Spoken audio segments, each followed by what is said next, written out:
Kejaksaan Agung menetapkan 7 tersangka dalam kasus pembangunan BTS, salah satunya Johnny G. Plate, Menteri Komunikasi dan Informasi yang juga menjabat sebagai Sekjen Partai Nasdem. Aliran uang korupsi tidak hanya mengalir pada perusahaan dan perseorangan, namun juga diduga mengalir ke partai. Kejaksaan Agung harus mampu menuntaskan kasus korupsi BTS yang telah merugikan negara mencapai 8,3 triliun rupiah. Berikut liputan tim Delik RCTI.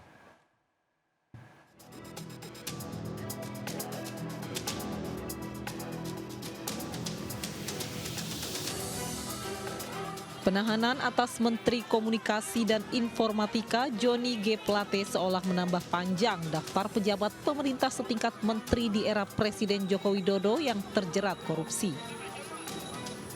Sudah bukan rahasia, proyek pemerintah seringkali menjadi bancakan para koruptor.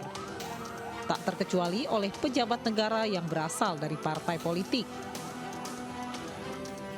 Hal ini seolah membuka fakta para menteri utusan parpol lebih berpeluang terjerat korupsi dibandingkan menteri yang datang dari latar belakang profesional. Saya melihat kenapa menteri juga banyak yang korup, terutama dari partai. Kita tahu dan sama-sama tahu, ini bukan juga rahasia umum, bahwa menteri dari partai itu ya kadang-kadang menjadi lumbung uang, menjadi ATM bagi partai politik. Makanya biasanya ditarget misalkan menteri A gitu ya dari partai tertentu gitu. Ini biasanya partai tertentu menarget bahwa menteri harus setor sekian untuk katakanlah partai politik. Nah makanya terjadi korupsi terus di tubuh kementerian termasuk di personal-personal para menteri yang khususnya yang kader partai tersebut. Sosok Johnny G. Plate sendiri merupakan politikus Partai Nasdem sekaligus pengusaha Indonesia. Johnny pernah tergabung dengan Partai Kesatuan Demokrasi Indonesia pada 2013. Setelah itu, Johnny pindah ke Partai Nasdem dan menjabat sebagai Sekretaris Jenderal hingga saat ini. Melalui Partai Nasdem, Johnny pun lolos menjabat sebagai Menteri Komunikasi dan Informatika. Namun, Johnny G. Plate kini tersandung kasus korupsi. Dugaan pun mengarah pada aliran dana korupsi ke partai politik. Kejaksaan Agung hingga kini masih mendalami adanya kemungkinan baik keterlibatan maupun aliran dana dalam kasus ini. Proses penyidikan ini masih sedang berjalan. Proses aset tracing ini masih sedang berjalan. Proses penentuan seseorang atau siapapun yang terlibat ini kemungkinan itu bisa terjadi.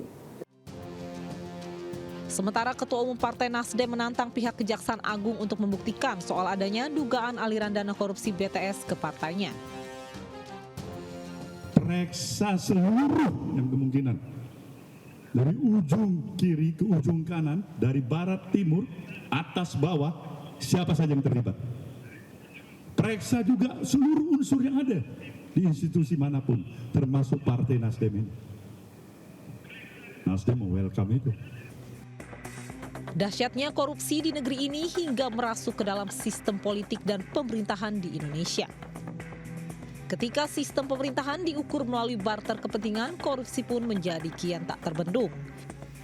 Hingga pejabat lupa kepada siapa seharusnya